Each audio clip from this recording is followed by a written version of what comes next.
कदीम जालना पोलीस ठाण्यात पत्रकार संरक्षण अंतर्गत गुन्हा दाखल। जालन्यात पत्रकार संरक्षण अंतर्गतचा पहिला गुन्हा दाखल।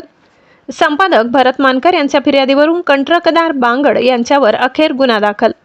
आज दिनांक 17 फेब्रुवारी रोजी दुपारी 1 वाजता मिळालेल्या माहितीनुसार जालना शहरातील जिल्हा परिषदेचे बांधकाम विभागात कामाची माहिती घेण्यासाठी गेले असताना कंत्राटदार बांगड यांनी पत्रकार भरत मानकर यांना धक्काबुक्की करत शिवीगाळ केली असताना जालन्यातील सर्व पत्रकार आक्रमक भूमिकेत येत जिल्हा पोलीस अधीक्षक आणि कदीम जालना पोलीस ठाण्याकडे वारंवार निवेदन दिले होते।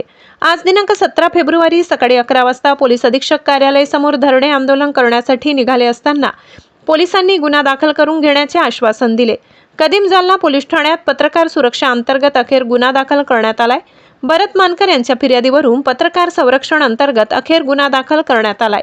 या गुन्हा दाखल झाल्याबद्दल सर्व पत्रकारांचा लढ्याला यश आले आहे। मित्रांचे सर्वप्रथम आभार, कारण सगळ्यांनी सकाळी 10 वाजेपासून वेळात वेळ काढून या गुन्हा दाखल करण्यासाठी वेळ दिला, त्याबद्दल सर्व पत्रकार मित्रांचे व प्रेस काउन्सिल ऑफ महाराष्ट्र याचे जिल्हाध्यक्ष दीपक शेळके आणि इंडियन जर्नलिस्ट असोसिएशनचे जिल्हाध्यक्ष आमिर खान